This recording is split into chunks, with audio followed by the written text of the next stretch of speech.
Thanks for your time. Thanks for your guys' time.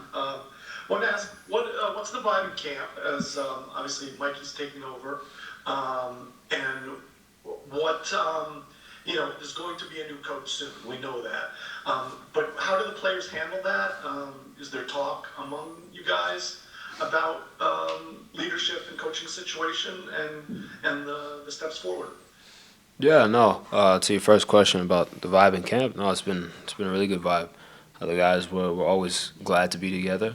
Glad to be putting in work on the pitch, and ultimately it's an opportunity to represent our country, which each opportunity you get to do that you don't take for granted. So, like I said, it's about business. We have now the first stretch of games building into 2026. So that's really our main focus. And then regarding the coaching stuff. Yeah, it's not new news. Where, as Matt Crocker has informed us, we're in the process and things are heading in the right direction, and they'll inform us as soon as they find out more. But for us as players, our full focus is to make sure we perform properly on the pitch, to make sure that we play the style of football that we want to play, showcase our abilities, and like Mikey has reiterated from the time we stepped foot in this camp, it's about showing who we are. So that's our full focus. And again, once the uppers of the federation, move forward with things, and then they'll inform us. But again, our job is to handle things on the pitch. Next will be Ryan Talmadge from Goal.com.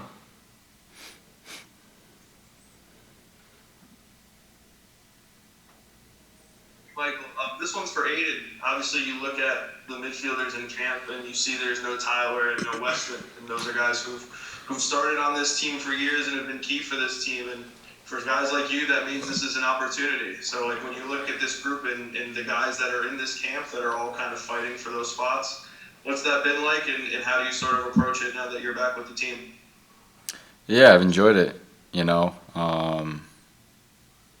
It's been cool. I haven't really been with this group a whole lot, so it's been cool kind of seeing some new faces and integrating myself within them all.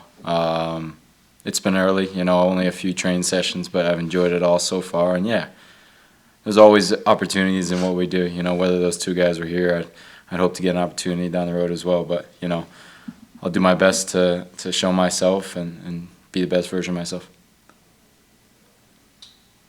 Next will be Sept Bertelny.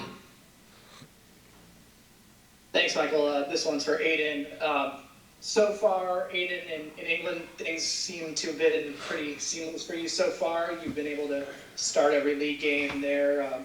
Wondering just what it's been like there transitioning to a new league, what some of the differences are in the championship compared to MLS, and how you've been able to succeed so early in your career over in England. Yeah, it's been a good transition.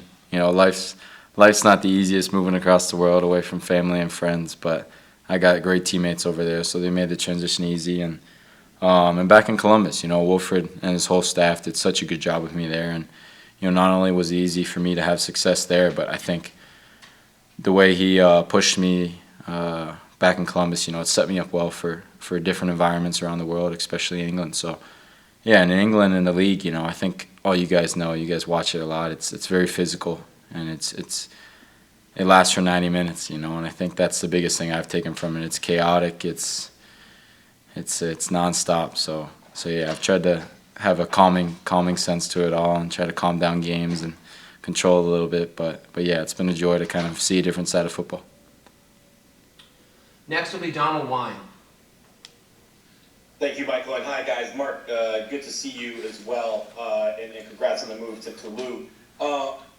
Moving on to a new league, new unfamiliar settings for both of you, how has that affected your preparation for this camp, or how have you taken some of the steps from these recent moves that you had to reflect this camp, which by all accounts is a new camp, new fresh faces, and kind of an air of newness around the program?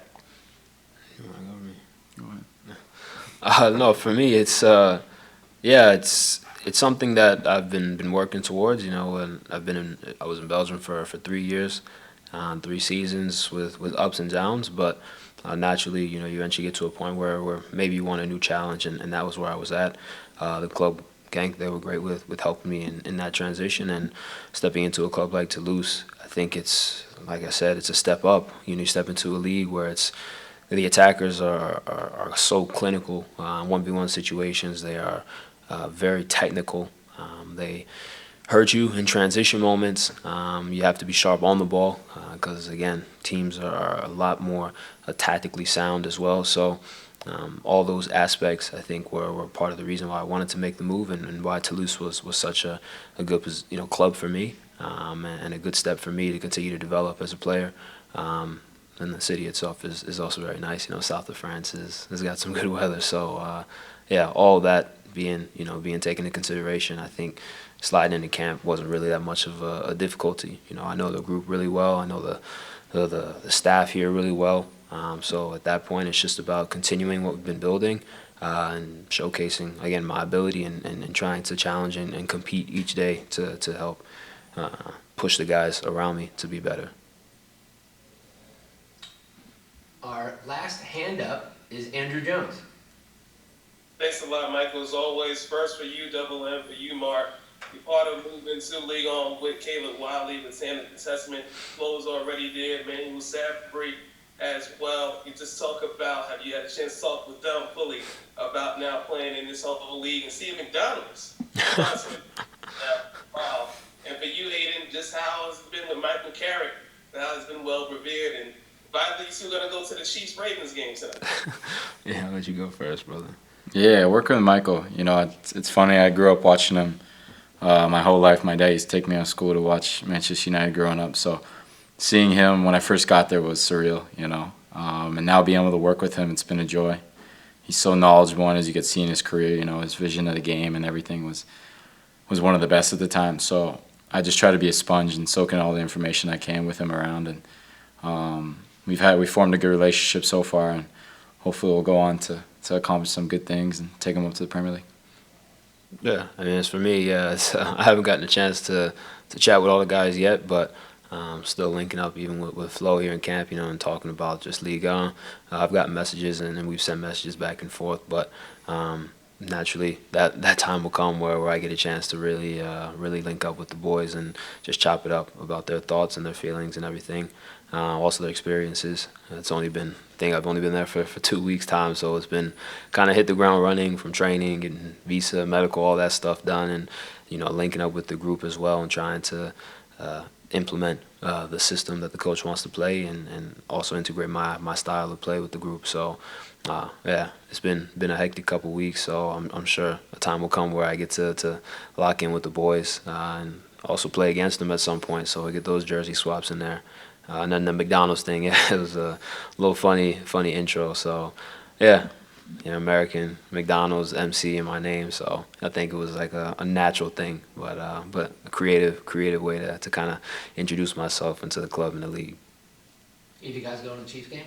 Oh yeah, I'll be there tonight. Some of the boys. So I think we have a baker's dozen going to the Chiefs-Ravens game tonight. So yeah, keep your eye out on the broadcast.